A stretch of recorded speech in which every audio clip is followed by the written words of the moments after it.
एक क्वेश्चन ये वाला बचा हुआ था ना, इसमें 10वां वाला, यही करवा दे रहा हूँ मैं, है ना।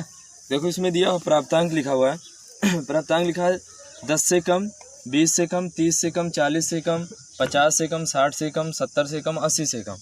तो जब कम वाला आ जाएगा, है ना, देखो कम वाला आ गया 10 से कम, 20 से कम, अगर ऐसे आ जाता है कम कम लिख के देता है तो उसमें एक स्टेप आपको और बढ़ाना पड़ेगा, वो बढ़ाना पड़ेगा संचयी बारंबारता वाला। उसको कैसे निकालोगे मैं बता दे रहा हूँ आपको, ठीक है ना। तो सबसे पहले देखो 10 से कम, 20 से कम, यानी सब में देखो 10-10 का अंतर आ रहा है ना। 10 से 20, 20 से 30, 30 से 40 है, 40 से 50 है, 50 से 60 है, 60 से 70 है, 70 से 80 है, यानी 10-10 का अंतर सब में है। तो इसका प्राप्तांक पहले इस सारणी को आप ऐसे लिखोगे, 0 से 10, 10 से 20 से 30 से 40 और 40 से 80, 40 से 80 नहीं 50 होगा, है ना। फिर 50 से 60, 60 से 70 और 70 से 80। कोई दिक्कत? अब इसका माध्यमान मैंने निकालना बताया था दोनों का, इसको निम्न सीमा उच्च सीमा, निम्न सीमा और उच्च सीमा का योगफल लेके आप क्या करोगे, 2 से भाग कर दोगे। तो 0 और 10 को जोड़ेंगे तो 10 ही होगा, और 10 का आधा कितना हो जाएगा 5, तो इसको लिख देंगे 5।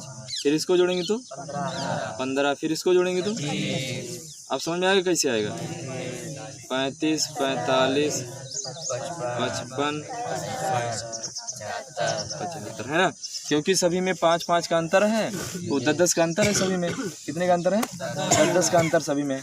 इसीलिए जब 10-10 का अंतर है तो आप क्या करोगे, हर एक में 10 जोड़ते जाओ। 5 में 10 जोड़ोगे 15 हो जाएगा, 15 में 10 जोड़ोगे 25, 25 में 10, 35, 35 में 10, 45, निकल जाएगा ना।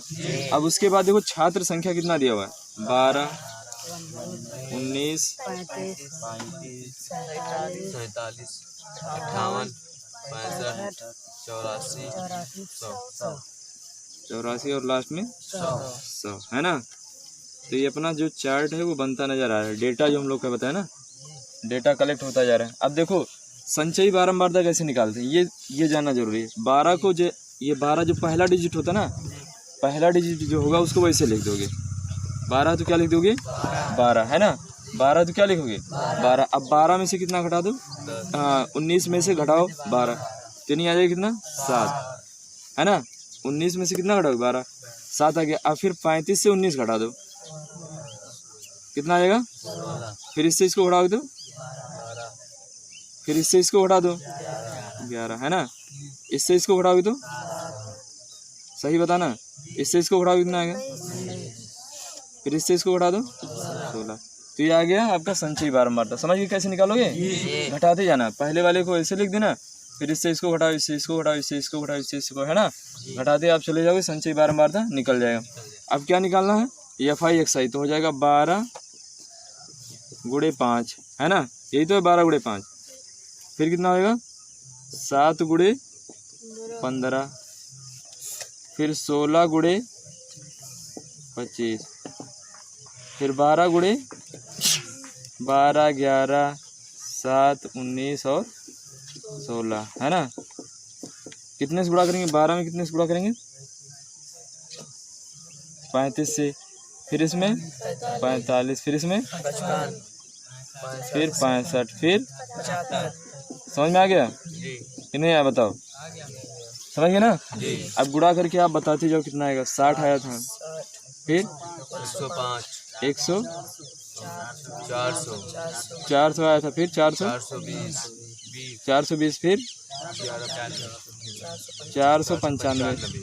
सही करके बताना, गलत मत करना। 385, 1235, कितना आएगा। अब क्या करना है, जोड़ देना। तो सिग्मा FI XI निकाल लो, कितना आएगा। सही से जोड़ के बताना, गलत नहीं होना चाहिए। नहीं मेथड गलत होगा, आप सही देख के बताते जाओगे तो गलत हो जाएगा, है ना। नियम सही होना चाहिए।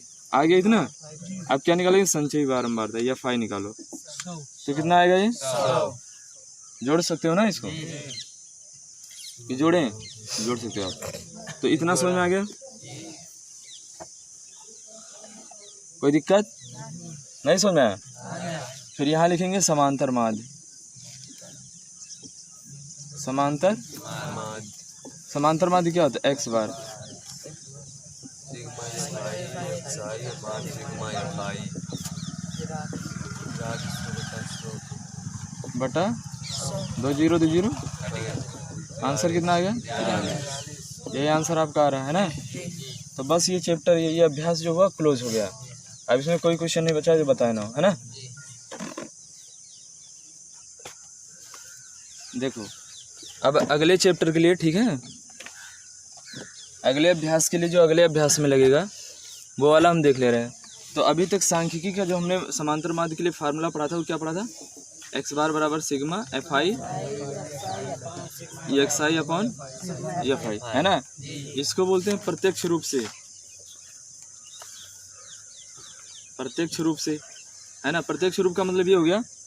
अब देखो इसमें क्या था, अभी तक जो हमने गुणा किया था, एक लेते थे एफ आई और एक लेते थे एक्स आई, एक में लेते थे एक्स आई और एक में लेते थे एफ आई, और दोनों का क्या करते थे? गुणा करते थे। क्या करते थे? दोनों का गुणा करते थे। जैसे ये वैल्यू दे दिया 50, ये दे दिया 40, ये दे दिया 100, ये दे दिया 4, है ना। ऐसे करके कुछ टेबल देता था, तो हम इसका गुणा करके क्या करते थे? गुणा कर लेते थे इसका, और गुणा करने के बाद क्या करते थे?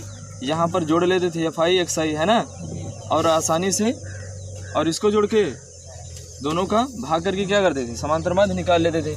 लेकिन यही गुणा अगर बात किया जाए, यही गुणा आपका इतना ना हो करके इतना हो जाए। अब मान लो हो गया 1620 और लिख दिया 1455, है ना। ये लिख दिया 1936, ये लिख दिया 752 53, ऐसे करके कुछ लिख दिया, है ना। 752 53 करके कुछ लिख दिया। अब इसमें देखो जो है वो कैलकुलेशन क्या हो गया, बहुत ज़्यादा हो गया। आप पता चला 10 डिजिट दे दिया, मान लो यहाँ पे तो 2 ही दिया है ना, लेकिन बहुत सारे डिजिट दे दिया। मान लो 10-15 डिजिट आपको दे दिया, बहुत बड़ा दे दिया। अब पता चला 3 घंटे का पेपर है, आप 2 घंटा 4 घंटा उसको हल्ले करते लगा दोगे, है ना। बहुत ज़्यादा समय लगे ना, गुणा ही करने में बहुत ज़्यादा समय लग जाता है। तो एक विधि और बनाई गई, है ना, 2 विधियाँ और बनाई गई। तो ये प्रत्यक्ष रूप से हो गया, या प्रत्यक्ष विधि से इसको बोलते हैं। एक विधि आपसे कहेगा, क्वेश्चन में आ जाएगा कि कल्पित माध्य विधि से, कल्पित माध्य विधि से, क्वेश्चन में लिख के आएगा, मेंशन किया रहेगा, कल्पित माध्य विधि से समांतर माध्य ज्ञात करो। कैसे कह दिया? कल्पित माध्य विधि से समांतर माध्य ज्ञात करो। तो इसके लिए जब इस विधि से कहेगा तो इसमें फार्मूला हम लगाएंगे A plus sigma F D, A plus sigma F I D I upon sigma F I. ये कब लगाएंगे? ये कहेगा कल्पित माध्य विधि से दिए गए सरणी का समांतर माध्य ज्ञात करो, है ना। आपसे जब क्वेश्चन में मेंशन कर देगा, जैसे पूछेगा वैसे आप लगाओगे। अगर कल्पित माध्य विधि से कहेगा तो आप ये वाला फार्मूला लगाओगे।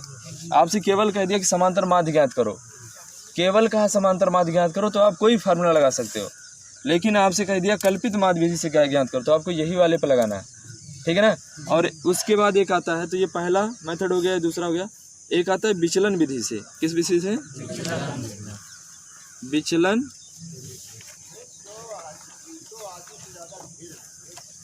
विचलन विधि से समांतर माध्य। किस विधि से? और ये कौन सी विधि थी? कल्पित माध्य, है ना। तो विचलन विधि से कहेगा तो उसमें ये वाला फार्मूला लगाएंगे, X bar equals to A plus sigma F I U I upon sigma F I, है ना, और गुणे एच, ठीक है ना। तो ये कौन सी विधि है? विचलन विधि है। कौन सी विधि है? विचलन विधि है ना।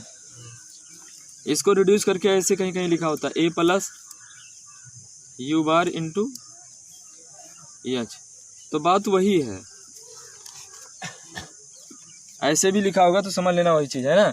तो विचलन विधि से जब कहेगा तो ये वाला फार्मूला लगाएंगे, कल्पित माध्य विधि से कहेगा तो ये वाला फार्मूला लगाएंगे, और कहेगा आपसे केवल हल ही करो, छोटा रहेगा तो ये वाला फर्दना लगा के लगा देंगे, है ना, हल कर लेंगे। लेकिन ध्यान सुनो, इसमें आपका जो है डी क्या है, पहले ये तो जानो। डी है, डी आपका क्या है? डी आपका ये होता है, डी होगा डी बराबर एक्स आई माइनस ए, एक्स आई माइनस ए, है ना। जहाँ ऐसे लिखना है जहाँ डी बराबर एक्स आई माइनस ए है। और इसमें यू आई क्या है, इसमें यू आई क्या है भाई, ठीक है। अच्छा ए क्या है, ए है कल्पित माध्य, क्या है, ए बराबर कल्पित माध्य है।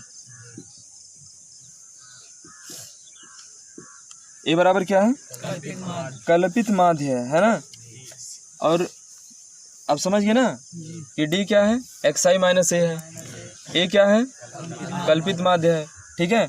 और विचलन विधि में यू आई जो है वो क्या है, यू आई आपका होता है यू आई बराबर एक्स आई माइनस का ए अपॉन का एच, है ना। अभी इसमें समझ लेते क्या है, एच आपका क्या है, एच आपका वो संख्या है, इंटरवल है समझ लो, जिससे भाग देने पर इसमें जो x I minus A I value निकालोगे वो पूरा का पूरा विभाजित हो जाए, है ना। एक्स आई माइनस ए को जो पूर्ण विभाजन करे, जो पूर्ण विभाजित करे, है ना, समझ में आया। तो ये तीन फार्मूला आपका बना है, ये पहला, ये दूसरा और ये तीसरा। अब इसी पे हम लोग न्यूमेरिकल लगाएंगे। आसान बहुत है ये, बस केवल समझते जाओ, केवल सूत्र याद होना चाहिए, है ना। अभी कल्पित माध्य कैसे निकालेंगे, कल्पित माध्य जो होता है वो मध्यमान का बीचों बीच वाला पॉइंट होता है ना। तो न्यूमेरिकल लगाते ही ज़्यादा समझ में आएगा। जब आपसे कहेगा ये वाला वैल्यू इस पे लगाओ तो ये वाला लगाएंगे, कल्पित माध्य वाला कहेगा तो एक्चुअली में ये दोनों एक ही है, ये दोनों जो है वो एक ही है, ठीक है ना।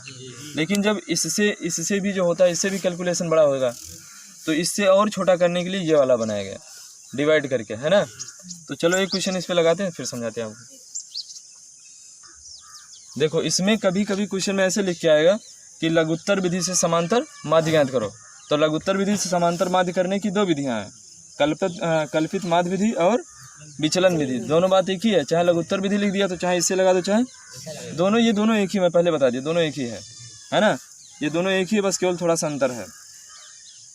क्लियर। तो लघुत्तर विधि से जब भी कहेगा समांतर माध्य ज्ञात करने के लिए तो दोनों में से कोई भी एक लगा दोगे, और जब आपसे कहेगा कल्पित विधि से लगाओ तो ये वाला लगाओगे, और जब कहेगा विचलन विधि से लगाओगे तो ये वाला लगाओगे। क्लियर है। न्यूमेरिकल करते हैं इस पे।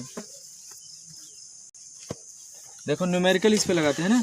देखो लिख दिया विचलन विधि द्वारा समांतर माध्य ज्ञात कीजिए। तो मैं आपको पहले बता चुका हूँ, विचलन विधि और कल्पित माध्य विधि दोनों एक ही है, ठीक है ना, दोनों एक है, दोनों में फर्क नहीं है। तो चाहे इसको कल्पित माध्य विधि से लगा दो, चाहे विचलन विधि से लगा दो, वो सही माना जाएगा।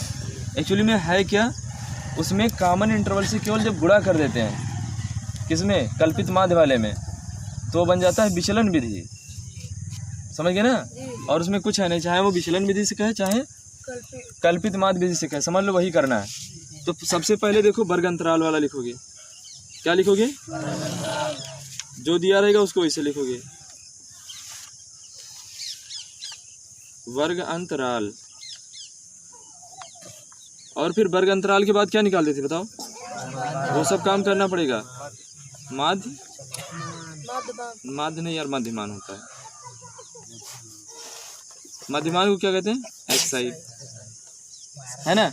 अब देखो तुम्हें सूत्र जो लगाना रहता है कल्पित माध्य के लिए, देखो कल्पित माध्य वाले में क्या बताया था, A plus sigma F I D I upon sigma F I, यही तो होता था। ये कल्पित माध्य विधि से है। और जो विचलन विधि में बताया था, A plus sigma F I U I upon sigma F I और गुणे एच, बस यही अंतर है दोनों में, कुछ नहीं। इसमें यह कोई अच्छे से गुणा है ना।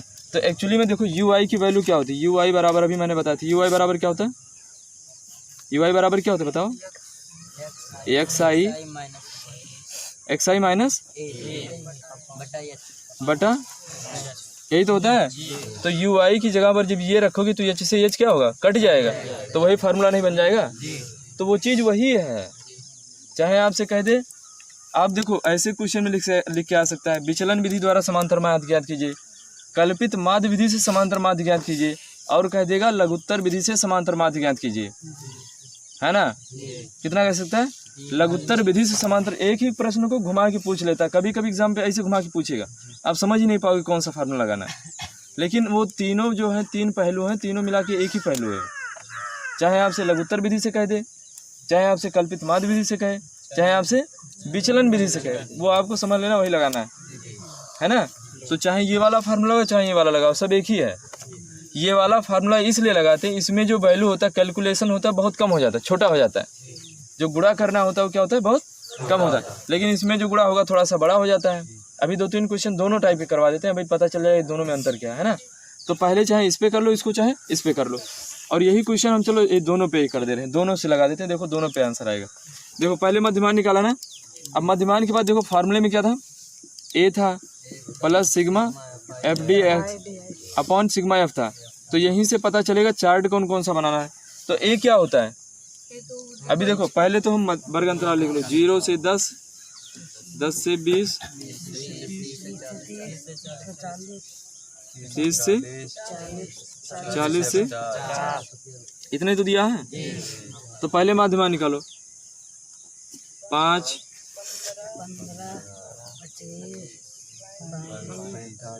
45। अब इसी में कल्पित माध्य निकालते हैं। कल्पित माध्य का मतलब हम अपनी तरफ से मध्यमान से उठा लेते हैं कोई वैल्यू। कैसी वैल्यू लेना है, जो दोनों के बीच में पड़ जाए।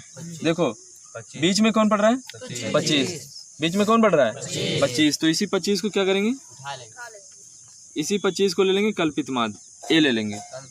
समझ में आ गया। तो यहाँ पर ऐसे लिख देंगे, ए बराबर कितना हो गया, 25। कोई दिक्कत। लेकिन अब देखो ये अभी यही 4 होता तब किसको ले लेते हैं, ये 45 नहीं होता तब किसको लेते, तब चाहे 25 को लो चाहे 15 को लो, दोनों में से किसी एक को ले सकते हो। लेकिन जब बीच में पड़ जाए तो उसी को लेना है। कोई दिक्कत, समझ में आ गया ना। एक इसको लेंगे मध्यमान का जो बीच वाला होगा। जब विषम रहेगा ना तो बीच में पड़ जाएगा, लेकिन सम रहेगा तो बीच में नहीं पड़ेगा। अभी 6 हो जाए तो यहाँ पे मान लो 55 हो गया, तब किसको लेगो, तब हम 35 को ले सकते हैं, 25 को, किसी एक को ले सकते हैं। समझ में आ गया ना कि नहीं समझ में आया, यहाँ तक बात क्लियर है। अब देखो निकाल लिया आपने, क्या ये निकाला। अब देखो सूत्र में क्या पड़ता है, एफ आई। तो एफ आई तो आपको दिया है, एफ आई दिया है ना, लेकिन आपको डी पता है, डी नहीं पता है ना। तो इसका मतलब एक कॉलम आपको डी वाला बनाना पड़ेगा। किसका बनाना पड़ेगा, डी वाला। और डी वाला कॉलम आप कैसे बनाओगे, उसको डी को बोलते हैं विचलन। डी को क्या बोलते हैं, विचलन। यही डी है जो विचलन, चाहे डी इसमें भी निकालना पड़ेगा, डी उसमें भी निकालना पड़ता है। डी एक्चुअली में क्या है, विचलन है। यही विचलन जो होता है वैल्यू छोटा कर देता है। तो लिखेंगे विचलन, डी आई बराबर, डी आई बराबर क्या होता है, एक्स आई माइनस ए। अब देखो ए की वैल्यू कितना लिया, 25। तो लिख दो ऐसे, पहले इसको पूरे को ऐसे लिख दो, 5, 15, 25, 35 और एक्स आई माइनस ए करना है। ए की जगह पर माइनस 25 माइनस अब घटा दो, तो -20 -10 0 10 20। समझ में आ गई नहीं आप, कोई दिक्कत नहीं समझ में आया। पहले मध्यमान से ए की वैल्यू निकाल लिया, ए की वैल्यू निकालने के बाद विचलन निकाल दे। विचलन कैसे निकालें, डी आई बराबर एक्स आई माइनस ए आई। तो जो 25 होगा ना, कुछ नहीं करना है, 25 को क्या करना है, इन सभी में से घटा देना। तो पूरा ऐसे मैंने एटीट्यूड उतार लिया, ऐसे लिख दिया और सभी से 25 क्या किया, घटा दिया। समझ में आ गया। अब यहाँ पे देखो, तो इसका मतलब हमें डी भी मिल गया। अब क्या चाहिए, एफ चाहिए। क्या चाहिए, एफ। तो एफ वाला कॉलम बना दो। तो बारंबारता दिया है, क्या दिया हुआ, बारंबारता, यानी एफ आई दिया है आपको। कितना दिया है, 5 12 25। समझ में आ गया। अब देखो करना क्या है, अब तुमको चाहिए एफ डी चाहिए ना, यही तो फार्मूला होता है, A plus sigma F D F I D I upon sigma F I. तो एफ डी चाहिए कि नहीं चाहिए, तो एफ डी का मतलब दोनों का क्या करना है, गुणा करना है। तो लिखेंगे F I into D I. तो एफ की वैल्यू कितना दिया बताओ, 5 12 25 10 और 8। गुड़े गुड़े गुड़े कितने से गुणा करना बताओ आप, 5 डी का मान कितना है, -20, फिर माइनस, फिर 0, समझ में आ गया? गुणा करो सबका। -100 कितना होगा बताओ आप? -100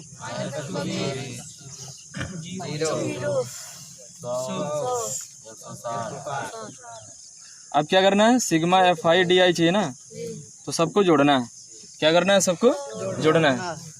तो ये हो जाएगा 160 और ये हो जाएगा माइनस का नहीं यार, ये 260 हो जाएगा और माइनस का 220, ये -220 ही तो बनेगा। तो बचेगा टोटल कितना? कितना बनेगा? नहीं समझ में आया? अरे यार 260 में से 120 घटाओ, कितना आएगा? 40 आ गया। अब बारंबारता वाला योगफल निकालो, क्योंकि FI भी तो चाहिए ना। तो सिग्मा FI कैसे निकालोगे? ऐड कर लेना है सबको। तो 12 8 20, 20 और 25 45, 45 10 55, 55 और 5 60। समझ में आ गया? तो यहाँ से ये वैल्यू निकल गई आपकी। अब देखो हमें क्या क्या चाहिए था? FI DI चाहिए था, वो मिल गया। FI DI मिल गया। और क्या मिल गया? सिग्मा FI मिल गया। और A भी हमें पता है, तो अब लिखेंगे समांतर माध्य। समांतर माध्य यहीं पे लिख दे रहा हूँ मैं, आप समझ लेना, जगह नहीं ज़्यादा। x बार बराबर सिग्मा FI, नहीं ये फार्मूला होता है A plus sigma FI DI upon. समझ में आ गया? तो एक ही जगह पर कितना है? 25 प्लस सिग्मा ये कितना आ गया? बटा 0 से 0 कट गया। यहाँ पे लिख दे रहा हूँ मैं हल करके। तो 20 प्लस का 25 है, हाँ 25। और ये 2 से कटेगा, 2 दूना 4, ये नहीं हो जाएगा 2 बटा 3। अरे यार 2 दूना 4, 2 हाँ 25 लिख रहा हूँ यार, 20 पता नहीं क्यों लिख। 25 तिया 75, 2 77 बटा, भाग करके देखो कितना आ रहा है? कितना आ रहा है ना? तो ये निकल गया इसका समांतर माध्य। किस विधि से? विचलन विधि से। चाहे विचलन विधि कहे या कल्पित माध्य विधि कहे। समझ में आया कि है कोई दिक्कत? नहीं समझ में आया? अब इसी सवाल को आप यच वाले पे पुटअप कर दो। जो ये वाला फार्मूला बताया था, एक कौन सा फार्मूला एक बताया था? ये वाला A plus FI UI upon sigma FI into, यही तो बताया था। ये चीज़ एक्चुअली में वही है, उससे भी वही आंसर आएगा। और इससे लगाओगे ना सिंपल FI XI वाले से, इससे भी वही आंसर आएगा। लेकिन देखो दोनों में अंतर क्या है? अभी इसमें गुणा करते आप ना, 5 गुणे 5 25, इसका गुणा इसमें करते 12, इसका गुणा इसमें करते, थोड़ा लंबा प्रोसेस, मतलब थोड़ा सा कैलकुलेशन बड़ा हो जाता है। और ये कैलकुलेशन 10 20 25 का रहता है, कितना आसान होता है गुणा करना, होता है कि नहीं होता? अभी इससे भी और इसको आसान बना सकते हो। कैसे? अब चलो इस पे इसको लगाते हैं, इस वाले भी लगाते हैं, है ना? तो यहाँ तक तो सेम रहेगा।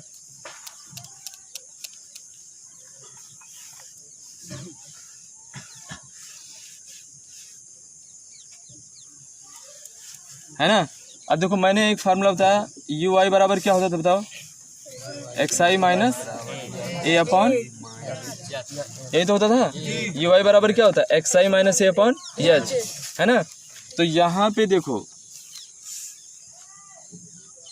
यहाँ पर अब निकालेंगे UI। क्या निकालेंगे? UI, क्योंकि इस फार्मूले में हमें क्या चाहिए? UI चाहिए ना। तो UI निकालना कितना आसान है बताओ? UI बराबर ऐसे लिख देना, DI अपॉन का H, DI अपॉन H। यही एक्चुअली में ये क्या है? DI ही तो है। आप UI को ऐसे भी लिख सकते हो, UI बराबर नहीं लिख सकते हो क्योंकि ये इसके बराबर है, तो DI अपॉन H लिख सकते हो। DI अपॉन H का मतलब ये होता है, देखो इसमें ऐसी वैल्यू ढूंढो जिससे ये पूरा क्या हो जाए? कट जाया करे, सबसे बड़ी से बड़ी संख्या। तो देखो 10 से ये भी कट रहा है, 10 से ये भी कट रहा है, 10 से ये भी कट रहा है, 10 से ये भी कट रहा है, तो इसको काट दो 10 से। तो 10 दूना 20, इसमें क्या हो जाएगा? 10 करना और ये 0 हो जाएगा, 10 करना 10 दूना 20। हो गया कि नहीं हो गया? इसका मतलब H का मान कितना है? 10 है। H का मान कितना है? 10 से ही तो पूरा कट रहा है ना, तो H का मान कितना हो जाएगा? 10। अब देखो अब क्या मिल गया तुम्हें? UI मिल गया। अब तुम्हें चाहिए FI और UI, तो इसके लिए आपको FI वाला एक कॉलम बनाना पड़ेगा यहाँ पे। बहुत सिंपल है, अभी पहला प्रश्न बता रहे, 2-3 बताएंगे आ जाएगा। तो यहाँ लिख दे रहे बारंबारता FI, है ना? कितना दिया हुआ है? 5 12 है ना। अब देखो कितना आसान हो गया यार, कैलकुलेशन बताओ कितना आसान हो गया, बताओ हमें यार। अब देखो कितना आसान हो गया, इसका इसमें गुणा करो, 10 दूना 20, 12 करना 25 शून्य 10 करना और 8 दूनी। अब बताओ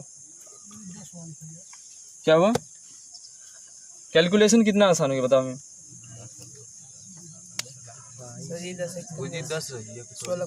हाँ यहाँ 10 होगा। अब देखो 16 और 10 कितना हो गया, 26 हो गया, और ये कितना होगा -22 है ना, तो बचेगा कितना, +4 आएगा, कितना बचेगा, तो सिग्मा FI/UI कितना आ गया, 4 आगे नहीं आ गया। कितना छोटा कैलकुलेशन, इसीलिए सब काम कर रहे हैं। आंसर तो सबसे आएगा, आप तीनों मेथड से लगा वही उत्तर आएगा। अभी देखो इससे भी वही आएगा, है ना, लेकिन ये कितना छोटा गया बताओ। अब यहाँ पे FI निकाल लो, ये कितना आया था, ये कितना आया था बताओ, 60 आया था, तो 60 लिख दो। अब देखो क्या होता है, समांतर माध्य बराबर क्या हो जाएगा, समांतर माध्य बराबर हो जाएगा x बार बराबर क्या होता है, a plus sigma FI/UI FI और गुणे h, है ना। अब देखो ये कितना हो गया, a की जगह पर 25 प्लस इसका मान कितना आ गया, इसका मान कितना है, इसका मान आया है 4 और नीचे वाले का आया है 60 और गुणे 10। h का मान कितना है, 10 ही तो है, 10 से तो सब कट रहा है ना, तो h का मान कितना है, 10 है। अब देखो वही चीज़ आ गया कि नहीं आ गया, फिर वही चीज़ आ गया, आगे कि नहीं, देखो 2/4 हो जाएगा, कट जाएगा, तो आगे कितना x बार बराबर आ गया 25 प्लस का 2/3, इससे भी तो हो जाएगा, कितना आएगा 77/3 बराबर कितना आया था, 25.7 आगे कि नहीं आया। तो चीज़ें वही हैं यार, केवल घुमा फिरा के पूछ रहा है आपसे, चाहे ऐसे पूछ ले चाहे वैसे पूछ ले। बात समझ में आ गई।